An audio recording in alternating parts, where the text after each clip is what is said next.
اینا سامبوساپازک. حالا دیدی جانتان در اقیانوس آبوز کسی اگری غرق شود اول با کی برده شه بابو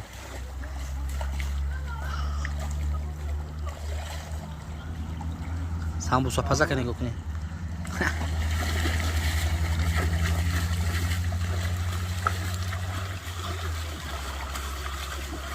داشه با من سیون کنه شه با بمبری دریو خنک دا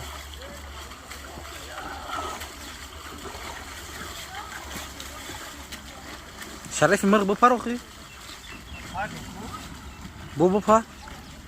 خیلی اومدی اومده رنگی من تماشا اومده آخی باخلو شتگی من پام سوزو کیسه دردمند تو ای بقبلمه اینا خلاص جد تمام کرد من برای خیر مرده شای پیش همون سامبوسا بگیریم